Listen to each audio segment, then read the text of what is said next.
No Ar. Um programa que mostra, divulga e debate o terceiro setor, dando voz à solidariedade e construindo a cidadania.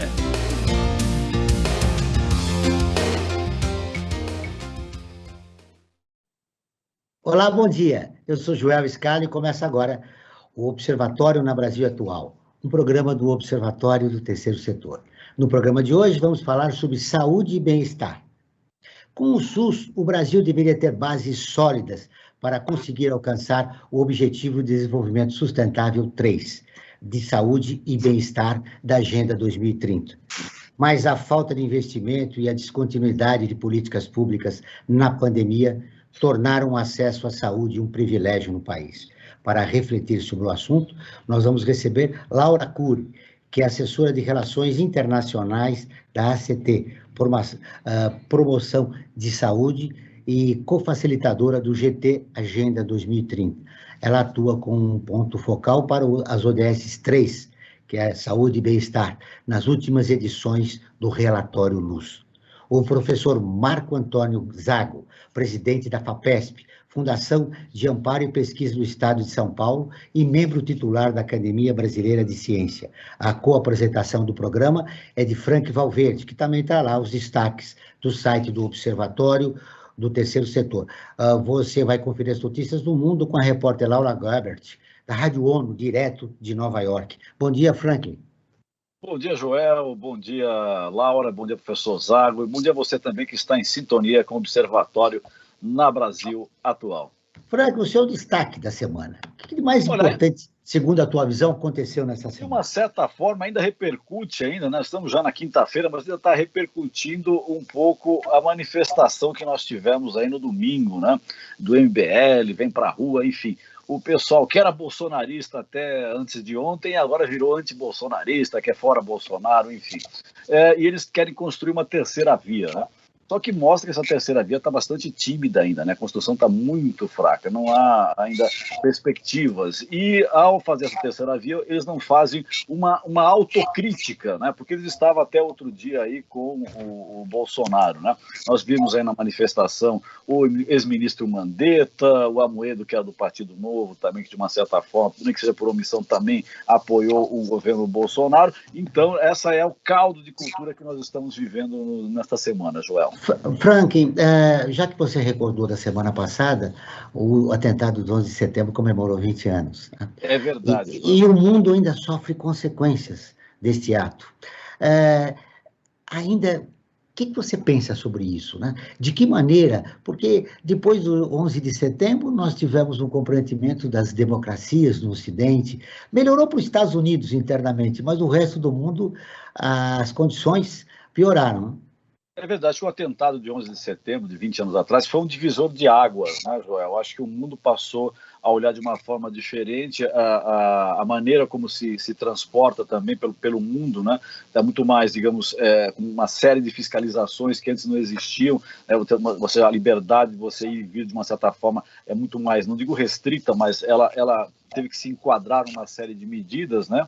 E isso acabou, digamos, mudando um pouco a maneira de se pensar a democracia, de uma certa forma, e isso acabou, digamos, destapando certas tampas aí de setores mais reacionários que estavam meio que, de uma certa forma, no lixo da história e foram recuperados, né, Joel? Isso realmente é péssimo e a gente vê como é que o mundo está andando nos dias de hoje, meio que na contramão ou retrocedendo, quando deveríamos estar avançando em uma sociedade um pouco mais justa, mais igualitária e fraterna. Bom dia, Laura. Seja bem-vindo ao programa. Bom dia, Joel. Bom dia, Franklin, professor Zago. Um prazer estar aqui com vocês hoje. Professor Zago, seja muito bem-vindo ao nosso programa. Muito bom dia, é um prazer participar e discutir principalmente os aspectos relativos aí à saúde do país, o bem-estar e as suas relações com os objetivos do desenvolvimento sustentável. O apoio da FAPESP sempre às iniciativas de pesquisa na área de saúde, portanto, estou à disposição. De acordo com o relatório Luz, produzido pelo GT, da Sociedade Civil para a Agenda 2030, ao menos 6 metas do Os ODS 3, saúde e bem-estar, estão em retrocesso. 3 em ameaça e 3 tiveram avanços insuficientes, enquanto 1 está estagnada. O agravamento das desigualdades na pandemia, a diminuição dos recursos da saúde e de áreas estratégicas devido ao teto de gastos são alguns causadores desse cenário. Laura, como é que nós chegamos a esse cenário? Bom, Joel, na verdade, o que a gente vem fazendo no relatório Luz, esse monitoramento, e que é também provavelmente um dos principais produtos, né, do grupo de trabalho da sociedade civil para a Agenda 2030, do qual eu integro, a gente avalia que essa situação, na verdade, ela já estava em curso, né? Nós já tínhamos uma situação de desmonte de diversas áreas dos eixos social, econômico e ambiental, e aí, né, dentro principalmente do social, mas com todas as interligações, eu incluo aí o ODS 3 da saúde.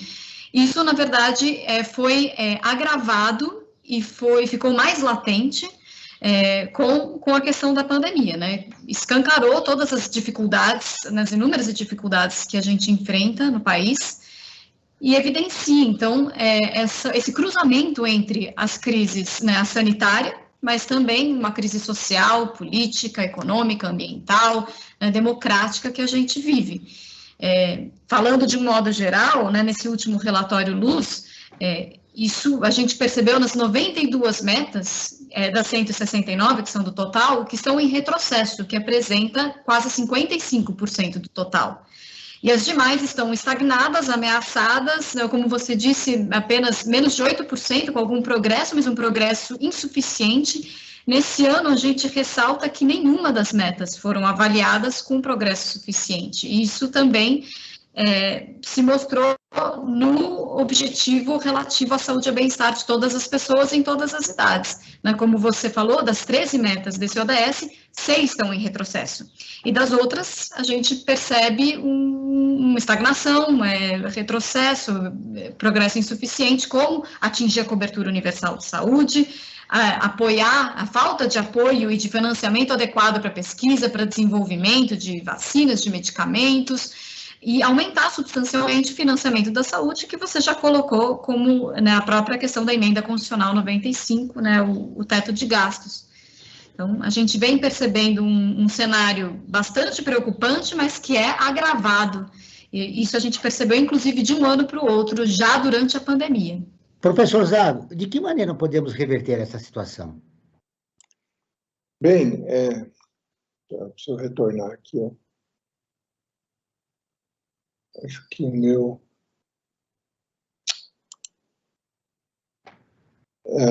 tá aberto o microfone, né? Perfeito. Bem, há várias ações, várias estratégias para reverter esses aspectos que ela acabou de apontar.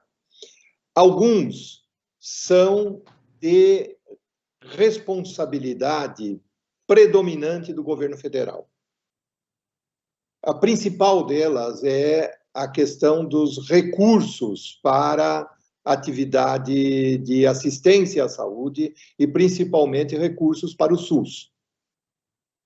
O SUS é uma invenção brasileira, quase não tem equivalente em outro país do mundo, pelo menos com uma população do tamanho do Brasil, e é um dos responsáveis pela qualidade de atendimento à saúde, porque, de um modo geral, as pessoas, quando falam do SUS, principalmente jornalistas, e eu não faço nenhuma crítica aos jornalistas, porque cabe a eles apontar os defeitos e as dificuldades, mas eles muitas vezes se esquecem de que o SUS é um grande sucesso, é algo que não tem equivalente no mundo.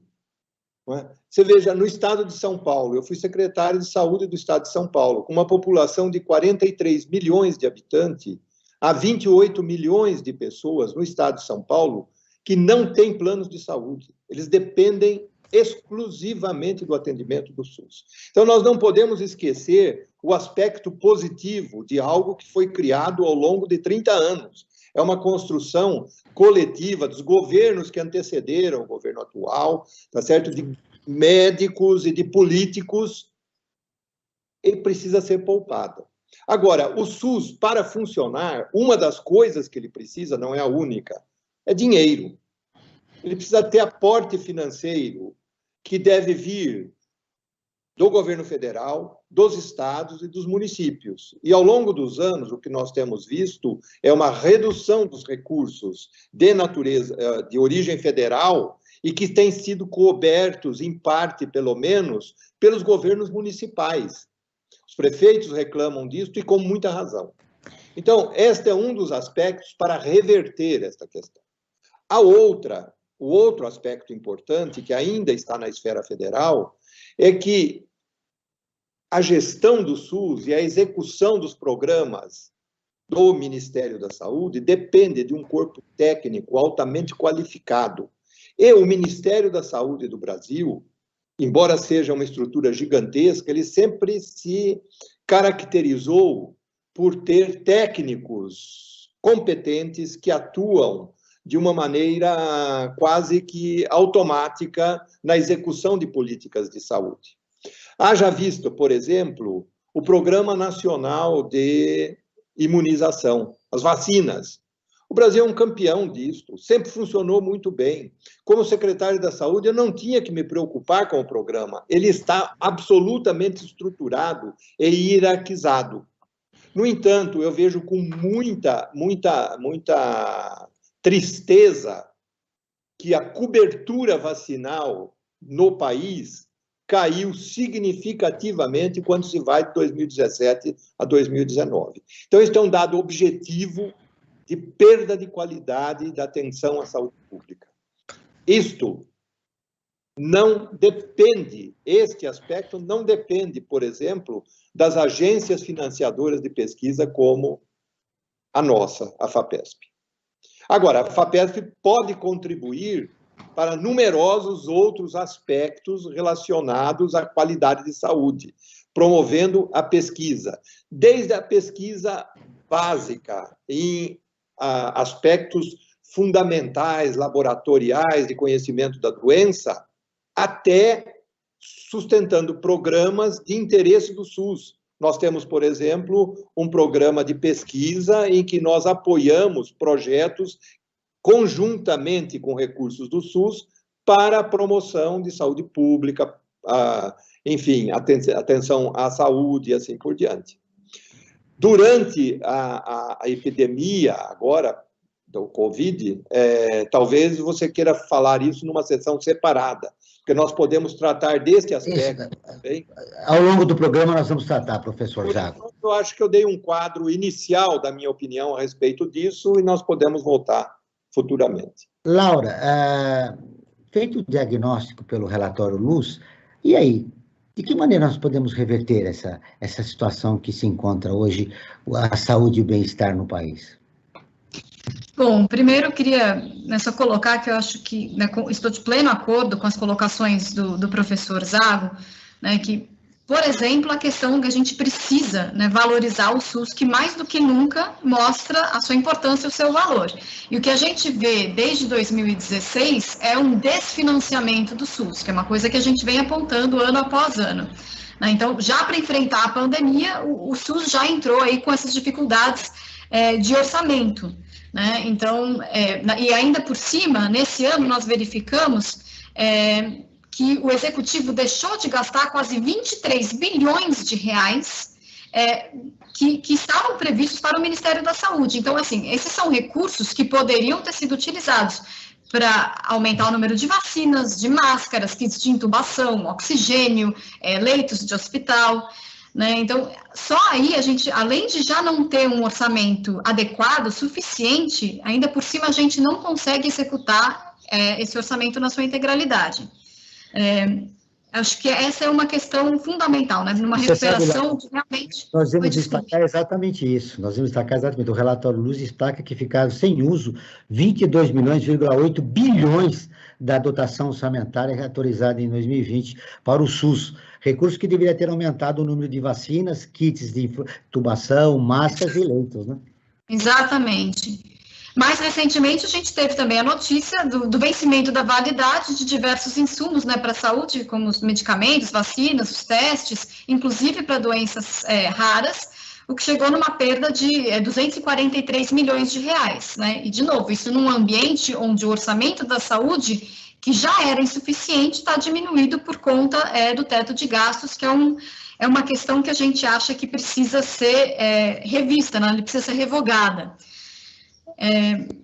Então, a gente precisa, para a gente pensar em como sair dessa, além de efetivamente valorizar e equipar e financiar o SUS, a gente precisa pensar também para onde que está indo o dinheiro público, né? A gente, ao mesmo tempo que a gente tem esses cortes em áreas absolutamente fundamentais, como saúde, a gente também tem subsídios enormes indo para setores de produtos que não são saudáveis ou sustentáveis nem para as pessoas, nem para os planetas, né? Então, tabaco, bebidas adoçadas, agrotóxicos, combustíveis fósseis, álcool. Isso precisa ser revisto também, né? Porque esses produtos, esses incentivos indo para esses setores acabam fazendo com que o produto chegue na ponta com um preço muito menor do que ele deveria ter, e esse preço precisa, inclusive, estar incorporado no preço final, né, no que ele custa para a saúde, para o meio ambiente. Esse poder econômico também acaba se traduzindo em poder político, então, quais são as escolhas que são feitas, né, quais são as políticas públicas que são implementadas, quais não são, enfim, são várias essas questões. A gente precisa pensar nos determinantes, esses são determinantes, né, comerciais da saúde, mas também nos determinantes sociais, né, pensar em recortes de gênero, de raça, né, dessas 150 milhões de pessoas que acessam integralmente o SUS, a gente tem principalmente mulheres negras, mulheres pardas. Então, a gente precisa pensar, acho que a questão da desigualdade, e que está no cerne da Agenda 2030, né, que propõe, que tem como propósito a inclusão social, a equidade, né, tem como lema não deixar ninguém para trás, e a gente está deixando, infelizmente, cada vez mais e mais pessoas para trás nesse processo. A gente precisa pensar na questão de reversão das desigualdades. Acho que esse é um processo fundamental. A gente precisa de inclusão social, de acesso universal aos serviços públicos, de cooperação nacional, mas também global, né, que a Covid-19 mostra para a gente mais do que nunca a importância de um sistema multilateral forte, atuante, e o relatório nos traz... desculpa. A redução da desigualdade é o grande desafio da sociedade civil no pós-pandemia. Agora nós vamos ouvir a Rádio ONU, parceira de conteúdo do Observatório do Terceiro Setor, com a matéria. A ONU, mais de 1/3 dos países não possuem padrões legais de qualidade do ar. A Monica Gray, de Nova York, tem as informações.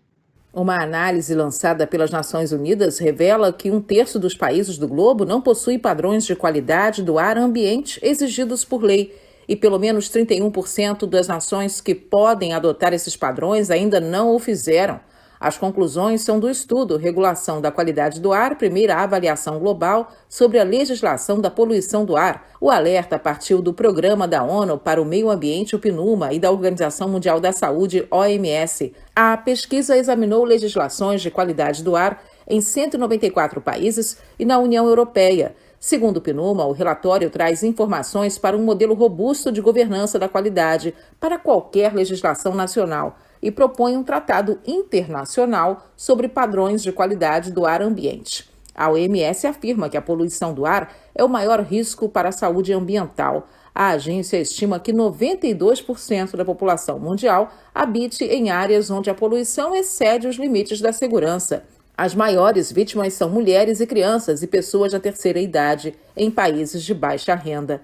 Na análise, a OMS diz que não existe um alinhamento global e enquadramento jurídico sobre qualidade do ar, e até países que adotam esses parâmetros têm dificuldade de comparar implementações. Apenas 33% das nações impõem obrigações para cumprimento dos padrões. Essa fiscalização é crucial, mas não é exigida por lei em pelo menos 37% dos países. Da ONU News em Nova York, Monica Gray. Continuamos com o Observatório na Brasil Atual, ODS, um programa do Observatório do Terceiro Setor. Estamos falando sobre saúde e bem-estar, com a Laura Cury, que é assessora de Relações Internacionais da ACT, e o professor Marco Antônio Zago, presidente da FAPESP. Frank Valverde, agora é com você. Você vai falar das enquetes. O professor Zago falava da importância do SUS. Me parece que a nossa enquete é em função do SUS, não é isso? É verdade, Joel.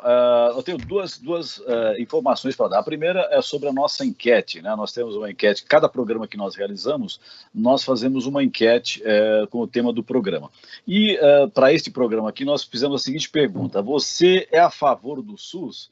E olha só que de lavada, né, foram 99% disseram que sim, que são a favor do SUS. Não tem nem como ser contra, né? O professor Zago colocou muito bem que é um trabalho, uma construção coletiva de 30 anos de várias administrações, né? Administrações diferentes, até de ponto de vista ideológico, que trabalharam para que o SUS fosse um sucesso. Esta última aqui é que está dando uma derrapada no que deveria ser esse cuidado que deveria ter com o SUS. E eu queria aproveitar, Joel, também, e falar de uma parceria que o Observatório Terceiro Setor tem, né? Que é uma parceria com o programa Recitec, né? Que é importante também. Em 2021, o Observatório Terceiro Setor iniciou uma parceria com a REURB, Recicladora Urbana, e a ABES, que é a Associação Brasileira das Empresas de Software, que resultou no programa Recitec. Por meio do programa, empresas de todo o país terão acesso a um serviço gratuito de logística reversa nos descartes de aparelhos de TI e de telecomunicações. Os materiais em bom estado são recondicionados em equipamentos seminovos a serem destinados a institutos com projetos de inclusão digital, escolhidos pelo doador. Saiba mais no portal do Observatório Terceiro Setor, observatório terceirosetor.org.br, o 3 em numeral.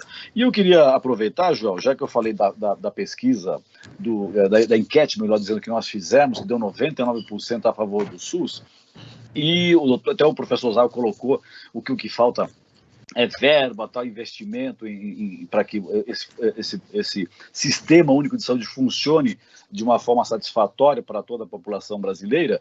Mas eu queria fazer uma questão: o que a sociedade pode fazer para defender o SUS, para que ele continue tendo esse papel importante na sociedade brasileira, como ele vinha tendo até uns 2 anos atrás?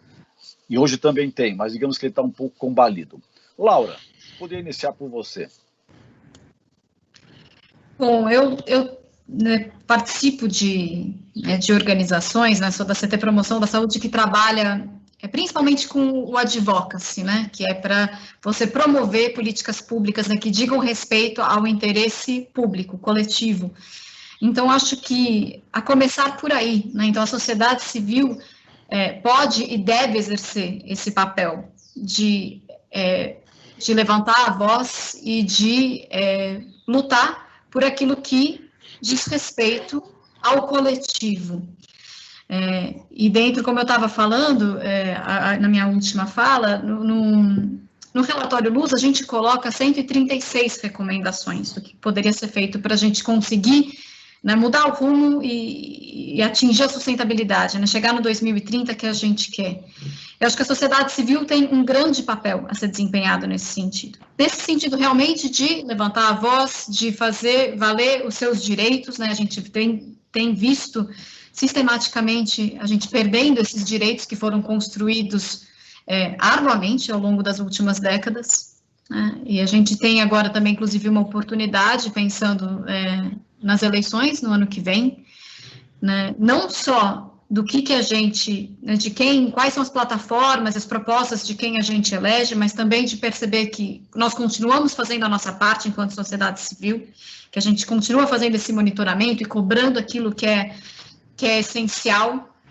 E, enfim, mais uma vez, para trazer do relatório Luz, né, que é o que eu estou promovendo aqui hoje, desse trabalho tão importante que a gente faz enquanto sociedade civil, é que a gente tem um capítulo inteiro também dedicado às contribuições da sociedade civil para a implementação da Agenda 2030, o que significaria, de fato, reverter esse quadro, não só de uma crise sanitária drástica, mas assim, mais pontualmente, mas pensando realmente nas questões estruturais que são tão problemáticas para o país e para o mundo hoje. Professor Zago.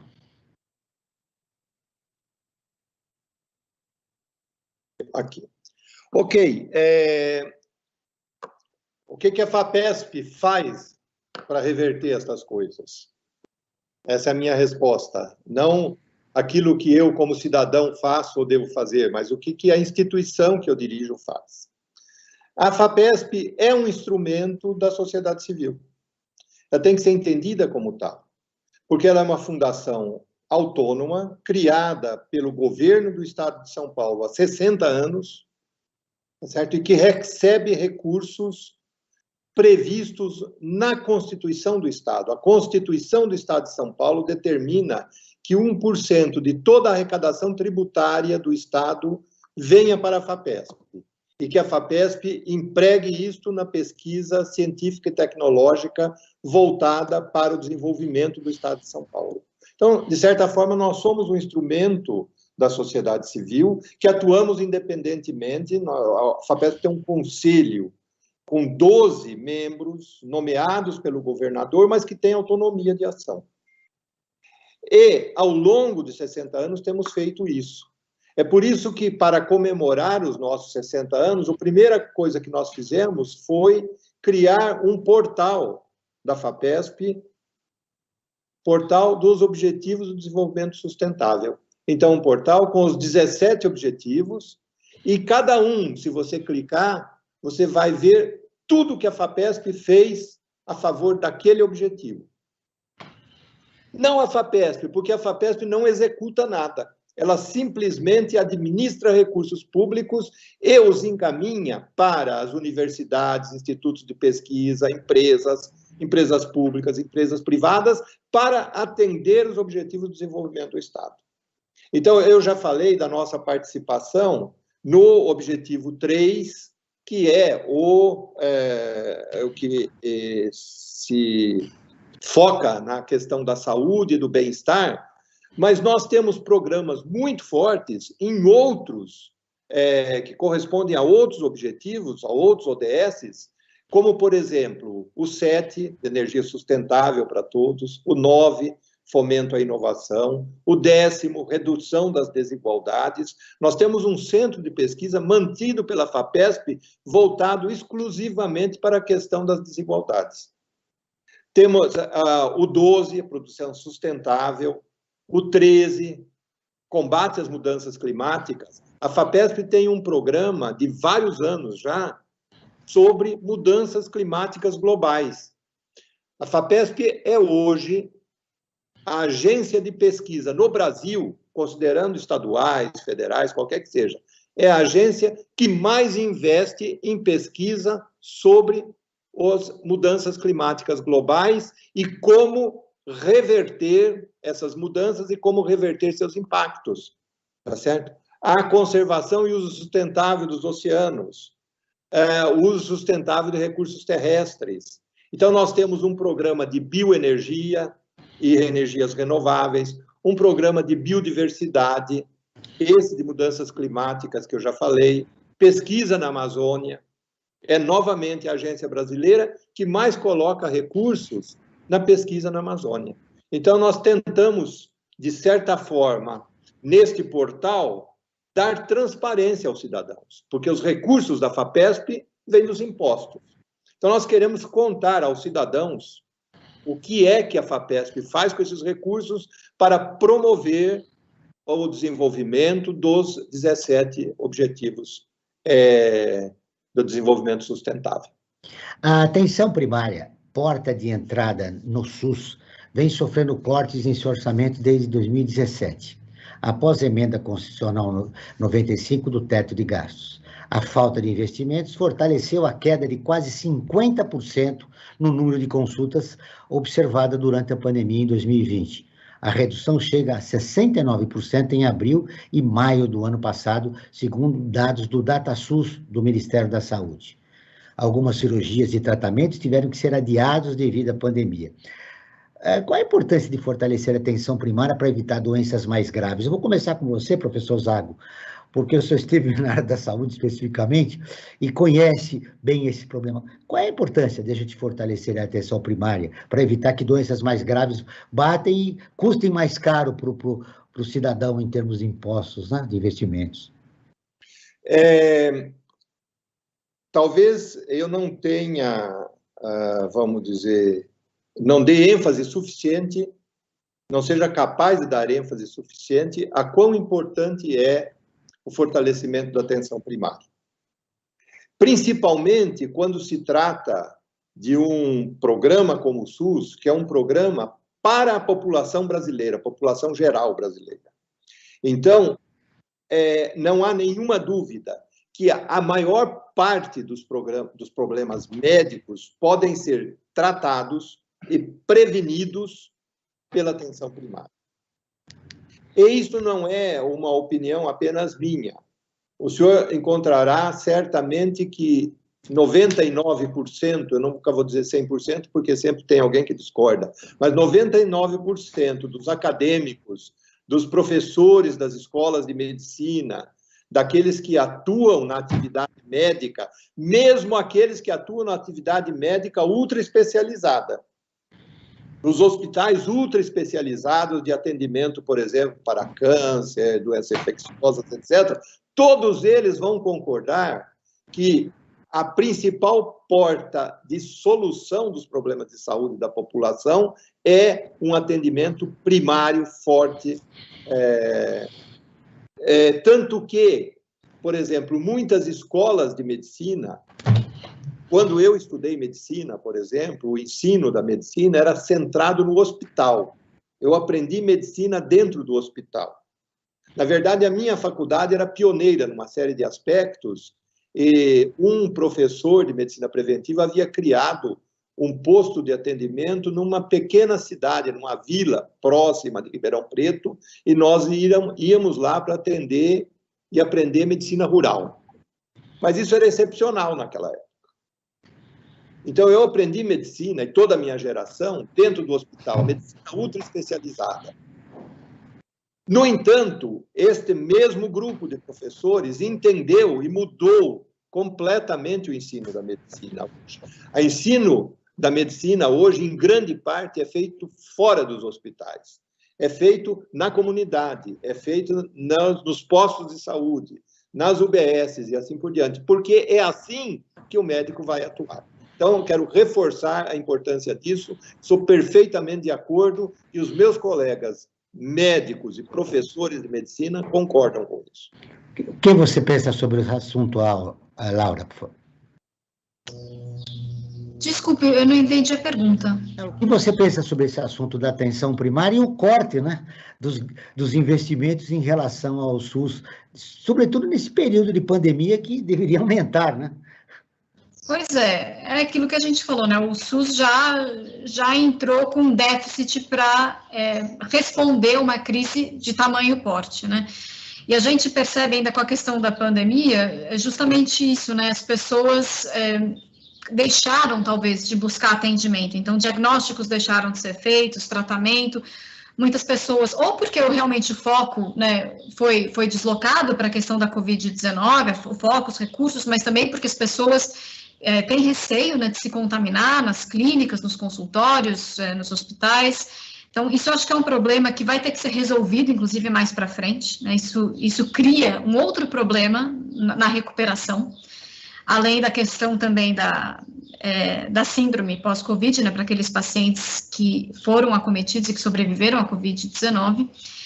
Mas eu diria que existe ainda uma outra questão que é fundamental para a gente pensar, que é a prevenção, né? Então, além de realmente de fazer o diagnóstico e de iniciar o tratamento, né, o quanto antes possível, a gente precisa investir na prevenção. Então, dentro da CT, a gente trabalha com políticas públicas pensando nos fatores de risco para as doenças crônicas não transmissíveis. Então, a gente está falando de tabaco, alimentos não saudáveis, uma alimentação não saudável, álcool, poluição do ar, que vocês comentavam há pouco, além da inatividade física. Então, a gente precisa pensar em políticas públicas que efetivamente ajudem a mudar o comportamento das pessoas, justamente para que elas não adoeçam, né? As doenças crônicas não transmissíveis, elas são a maior causa de mortalidade prematura no Brasil e no mundo, né? Mais de 70% das mortes prematuras. Mas elas recebem só 2% do orçamento em saúde, né? A gente precisa... E, na verdade, isso, mais uma vez, fica gravado com o isolamento social imposto pela pandemia, porque o isolamento social aumentou esses hábitos não saudáveis, aumentou o estresse, o que leva ao aumento de tabagismo, de consumo de álcool, a inatividade física e assim por diante. Então, acho que a gente precisa também trabalhar com a questão da prevenção, né? Como é que a gente evita essas doenças que causam tanta dificuldade, né, para as pessoas, para as famílias, mas que também oneram o sistema de saúde, que, como a gente disse, já está desfinanciado. Deixa eu fazer um convite para você, ouvinte. Você quer ficar informado sobre projetos, causas sociais e direitos humanos? Siga o Observatório do Terceiro Setor nas redes sociais e acompanhe informações do Brasil e do mundo. No Instagram, @Observatório Terceiro Setor, e no Facebook é facebook.com/Observatório Terceiro Setor. Nossos programas de rádio também estão disponíveis no canal do Observatório no YouTube. Lá também você encontra entrevistas e quadros de Como Você Sabia e Como Você Conhece, que mostram aspectos ignorados da história e refletem sobre a sociedade brasileira. No canal também você pode assistir às lives realizadas pelo Observatório todas quinta-feiras, às 17 horas. Hoje tem live, às 17 horas, com a professora Marina Pescivanes. Ela vai fazer uma live sobre jovens que praticam iniciativas transformadoras, tá? E qualquer pessoa pode colocar. A professora Marina Pescivanes estará hoje na live do Observatório às 17 horas. Para você acompanhar, basta buscar Observatório Terceiro Setor em numeral, repetindo, o Observatório Terceiro Setor em numeral. O relatório Luz destaca que ficaram sem uso 22,8 bilhões da dotação orçamentária autorizada em 2020 para o SUS. Isso aí eu já falei. E possibilitou o aumento de número de vacinas, kits, intubação. Professor Zago, que seria necessário? Que políticas públicas emergenciais seriam necessárias para dar uma resposta adequada? Né? Nós estamos quase 580 mil mortes aqui no país, continua ainda, estamos ameaçados pela terceira cepa. Que políticas públicas emergenciais seriam necessárias para a gente combater adequadamente a Covid-19?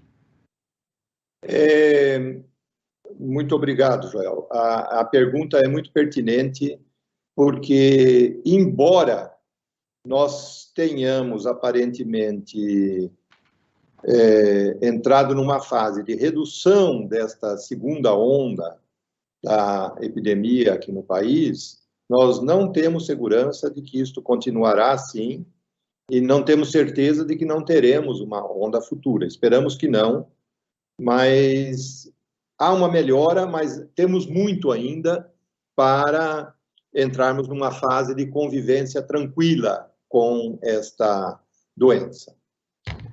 Eu diria que a receita é simples. Primeiro, comprar muita vacina. Segundo lugar, comprar muita vacina. Terceiro, comprar muita vacina. E quarto, distribuir as vacinas adequadamente, que não precisaria de nenhuma invenção nova, porque o Brasil tem uma larguíssima experiência de distribuir vacina para os postos de vacinação. Quer dizer, a campanha se inicia em Brasília, se distribui pelos estados, dos estados para os postos de vacinação, e quando necessário, fazemos campanha, 1 dia de vacinação, 2 dias de vacinação, com festa nos postos de saúde. Nós estamos cansados de fazer isso, sempre fizemos isso muito bem. Então, a distribuição de vacinas nunca deveria ser um problema no país. Se está sendo, é porque alguma coisa entrou errado e fez a roda parar. Mas nós temos uma estrutura muito boa para isso e deveríamos recuperá-la para funcionar como sempre funcionou. Mas para que ela funcione, precisa ter vacina disponível. Então, esta é uma questão fundamental, não é a Coronavac ou a AstraZeneca ou a Janssen, são todas as vacinas. Tudo serve para fazer o programa progredir. Este é o primeiro ponto. O segundo ponto é darmos informações consistentes para a população. A população precisa ser informada. Neste momento, a gente tem a impressão, agora reduziu um pouco, mas houve um momento que 50% do tempo da televisão era tomado por programas que falavam de alguma forma de Covid, de noticiário, de pessoas discutindo hipóteses as mais variadas possíveis a respeito do valor ou não do exame em massa, do sequenciamento dos vírus. Esta é uma informação talvez periférica, interessa a população um pouco. Mas a população precisa ser informada de coisas concretas, consistentes e não ter dúvida a respeito daquilo. Ela precisa ser informada a respeito da importância da vacinação.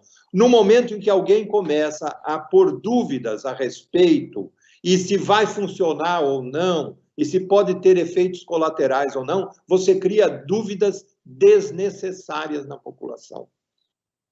A população, de um modo geral, não é formada por cientistas, por pessoas que são capazes de ler um artigo científico e digerir aquilo que está lá. É responsabilidade das autoridades públicas criar um elenco de informações que precisam ser repetidas, com técnicas adequadas de difusão de informação, que passam desde uma leitura seca de um texto até, vamos dizer, brincadeiras, ou coisas desse tipo, para explicar a todos a importância disso. Tá certo? O isolamento social tem o seu papel também, já teve um papel muito maior, hoje talvez possa ser um pouco reduzido, mas com muito cuidado ainda. Então, as pessoas precisam entender o grau que é necessário fazer, porque quando elas entenderem isso, elas fazem. Pessoas querem fazer o melhor e se proteger. Tá certo? Agora, além disto, eu diria que o governo ou as autoridades sanitárias do país precisariam reorganizar os sistemas de saúde pública para, principalmente, atender às próximas epidemias e pandemias que nós teremos, e zoonoses. Certamente teremos. Nós precisamos ter laboratórios equipados para fazer diagnóstico rapidamente. Veja, quando o primeiro caso de Covid foi diagnosticado no ano passado, no ano passado, desculpe, em São Paulo, quando foi diagnosticado, 48 horas depois, nós tínhamos o sequenciamento do vírus daquele paciente. Como que foi possível um milagre desse? Se naquele momento fosse começar a examinar o vírus, etc., ia demorar 6, 7 meses para comprar os equipamentos necessários para fazer os exames. Foi possível porque, por exemplo, a FAPESP já havia apoiado e vinha apoiando numerosos laboratórios aqui no estado de São Paulo, no Instituto Adolfo Lutz, no Butantan, tá certo? Que estavam pesquisando vírus. Estavam pesquisando o vírus da Zika. Quando a Zika chegou aqui, tinha gente trabalhando naquilo e preparado. Se, alguns meses antes, tivesse ido no laboratório dele e perguntasse o que você pesquisa, ele ia dizer, pesquiso a Zika. Você ia falar, e para que está perdendo tempo com um negócio desse que não tem aqui? Não tinha, mas chegou. E agora nós tínhamos todo mundo preparado para reagir. Então, as autoridades públicas precisam se preparar, ter laboratórios equipados, técnicos, pessoas preparadas para receber a próxima onda. Mas, principalmente, nesse momento, apoiar vacinação e isolamento social. Laura, há um processo de desconstrução de políticas públicas de saúde. Como é que você vê o pós-pandemia no nosso país diante dessa realidade? Eu acho, como eu disse, eu acho que a gente primeiro ainda tem que conseguir sair dessa questão da pandemia, né? A gente já está há quase 2 anos nessa empreitada e ainda, pelo menos para mim, ainda não é tão fácil enxergar a saída definitiva, né? A gente vê uma luz no fim do túnel, mas a gente ainda está nesse processo. Acho que a gente, como eu disse, a gente vai ter toda uma questão de demanda reprimida para a saúde no pós-pandemia, não só com as sequelas que são deixadas pela Covid-19, mas também por todas as outras questões que deixaram de ser diagnosticadas, efetivamente tratadas. Isso, né, é uma demanda que vai ser reprimida e que a gente vai ter que lidar com isso no futuro. Eu vejo também essa questão que o professor Zago acabou de comentar, que os especialistas dizem, né? Na verdade, essa foi uma experiência de pandemia que a nossa geração teve e provavelmente não será a única. Eu acho que isso, pensando também nessa questão da agenda, dessa integração entre as diversas esferas, né, social, mas também econômica, ambiental, a forma como a gente vê esse desenvolvimento, que é um modelo predatório para as pessoas, mas também para o meio ambiente, para os nossos recursos naturais, a gente utiliza os recursos numa escala maior do que a gente poderia, né? A gente está esgotando esses recursos, como que o desmatamento, as queimadas, a perda de biodiversidade, tudo isso aproxima a nossa geração de outras possíveis pandemias. Então, acho que essas questões estruturantes da nossa relação, da forma como a gente produz, consome e vive em sociedade, ela precisa ser urgentemente revista.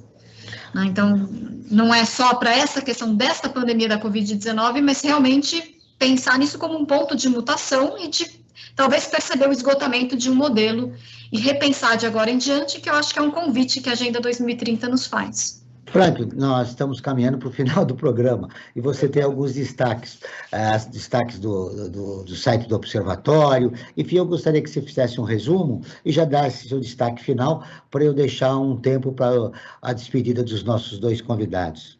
Perfeito. Então, rapidamente, eu quero destacar algumas matérias no nosso site, né, que é observatório3setor.org.br, o 3 em numeral. Lá, entre as matérias mais lidas, nós temos desprezados, quase 40 milhões de pessoas vivem na miséria no Brasil. Outra matéria que está sendo bastante lida também é ódio na rede, pesquisa revela a intolerância dos brasileiros na internet. E a matéria que eu quero dar um destaque especial, ela fala de trabalhador escravizado vivia com família entre escorpiões e poeira. É uma matéria que foi escrita pela Mariana Lima e que fala de um homem que foi resgatado do trabalho análogo ao de escravo em uma fazenda de gado durante uma operação de fiscalização lá em Formosa, no estado de Goiás. Após 8 anos de trabalho, digamos, nessa situação análoga à escravidão. Ele vivia com a esposa e 5 filhos dormindo entre escorpiões, cobras, sem água, sem luz, com pouca comida e sob poeira, né? Porque perto de onde ele residia lá, desse casebre aí, tinha uma mineração de calcário, né? Então, quer dizer, a poeira do calcário que acabava ainda tendo que contaminar o ar que ele respirava junto com a família, tá? E além disso, ele estava tendo que ir no mato para ir no banheiro, não tinha um banheiro, tinha que utilizar o mato como banheiro, sem energia elétrica, enfim, e consumindo água salobra de um poço próximo lá ao seu casebre, né? Essa é a situação que, em pleno século XXI, é inadmissível que isso aconteça. Essa e outras matérias as pessoas podem ouvir no nosso site, que tem a ferramenta de audiodescrição dos conteúdos escritos, né? Então isso é muito importante, o Observatório do Terceiro Setor numa atitude inclusiva, tá? E eu queria dar como meu destaque final, Joel, para dar espaço tanto para a Laura como para o professor Zago se despedirem, uma frase que sintetizaria, né? Defender o SUS é defender a sua saúde e a saúde da sua família. Temos que defender o SUS intransigentemente. Tá bom. Obrigado. Obrigado você, Frank. Esse é o jornalista Frank Valverde, que co-apresenta o programa comigo. Laura, começamos com você. A gente deixa para o final o professor Zago. Que é necessário, né, para a gente viver um outro momento. A pergunta é recorrente, porque nós ouvimos aqui um pouco de você, que é elaboradora, uma das elaboradoras do relatório LUS na questão de saúde e bem-estar, o professor Zago, que trabalha como presidente da FAPESP. Reunimos informações muito interessantes que a maioria da população não tem acesso, né? Infelizmente. Então, nós abrimos esse espaço para essa discussão, né? Semanalmente, nós estaremos aqui falando sobre os 17 ODS e os 169 metas que estão dentro dos ODS. Eu queria seu destaque final. O que mais importante você gostaria de passar para o nosso ouvinte? Bom, Joel, primeiro eu gostaria de agradecer mais uma vez a oportunidade de estar aqui discutindo com vocês, com quem nos está escutando. Acho muito importante a gente falar das nossas dificuldades, daquilo que a gente identifica enquanto problema, enquanto lacuna, mas também daquilo que a gente pode fazer, né, para mudar esse quadro. Convido as pessoas, para quem não conhece, a conhecer o relatório LUS, que, como eu disse, é um dos principais produtos do Grupo de Trabalho da Sociedade Civil para a Agenda 2030. Ele está disponível para download gratuitamente no site do GT, tem versão em português e em inglês, e que esteja também, é claro, em contato. Qual é o endereço do site? Deixa eu só verificar, mas é gtagenda2030.org.br. Tá aí, muito obrigado, Laura. Se eu puder só complementar, Joel, tenho mais um minutinho? Um minutinho. Obrigada. Então, isso que eu ia falar, o relatório LUS, ele faz esse monitoramento do estado de implementação ou não da Agenda 2030 em âmbito nacional, e é um diagnóstico muito duro esse que a gente faz. Mas, ao mesmo tempo, o relatório, ele é propositivo, né? Nós acreditamos que é possível reverter esse retrato do Brasil que a gente fez em 2021 e que é tão difícil, né? A gente precisa, mais do que nunca, a gente precisa hoje, acho que, dos ODS. E a gente tem a Agenda 2030 como um guia, né? A gente tem objetivos e metas específicos que podem nos guiar para uma maior inclusão social, como eu disse, o acesso aos serviços públicos, a cooperação dentro dos países, né, dentro do país e entre os países, tudo isso que a gente precisa para combater a Covid-19, para recuperar, para ter uma nova construção daquilo que a gente quer, ou do que a gente deveria querer de agora em diante, né? Qual é esse processo de reconstrução? Se a gente conseguisse, um lado é, de fato, implementar as políticas públicas, que muitas vezes já existem, né? Como a gente está falando do SUS, é a maior política pública do país. Então, a gente precisa fortalecer, valorizar, financiar de maneira adequada para conseguir avançar, colocar o país de volta no rumo do desenvolvimento sustentável. Mas, como eu disse, a gente também precisa reorganizar esse sistema, porque a gente não pode continuar perpetuando esses problemas estruturantes, as ferramentas de desigualdades. Você voltará outras vezes aqui para fazer esse destaque do relatório LUS, que é muito importante para a gente conseguir a Agenda 2030. Professor Zago, 2 minutos para suas conclusões finais. O que mais importante o senhor gostaria de deixar registrado para fechar a sua participação no nosso programa? Bom, eu gostaria, em primeiro lugar, de agradecer a oportunidade de ter conversado com você, Joel, que foi muito bom, com a Laura e com o Franklin, e porque nesta conversa nós progredimos a respeito do pensamento a respeito dessas questões. E eu acho que a mensagem mais importante que eu queria deixar é o que esse programa faz, isto é, informar as pessoas. Se há algo que é prioritário para todas essas ações, todos esses sonhos que a Laura tem, por exemplo, a respeito de tudo que nós precisamos fazer, o ponto número 1 é informar a população. Porque uma população bem informada vota bem e escolhe bem os seus governantes. Então, esta é uma missão fundamental, e a FAPESP se engaja nisso, não por um motivo político eleitoral, mas porque a nossa missão é essa. Está escrito na lei de criação da FAPESP que nós temos que apoiar a pesquisa científica e nós temos que ajudar a divulgar a pesquisa e o conhecimento científico. Tá certo? Por isso, como último tópico, eu gostaria de convidar a todos que assistem a este programa. Entrem no portal da FAPESP, que é muito fácil porque é www.fapesp.br. O Observatório na Brasil Atual está terminando. Agradeço a presença de Laura Cury, assessora de Relações Internacionais da ACT, do professor Marco Antônio Zago, presidente da FAPESP, Fundação de Amparo e Pesquisa do Estado de São Paulo.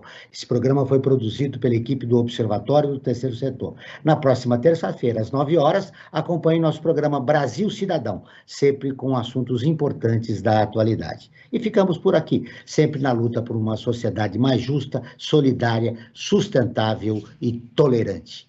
Até o próximo programa.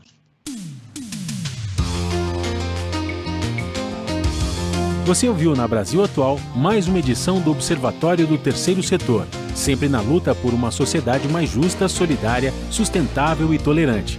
Observatório do Terceiro Setor, o olhar da cidadania.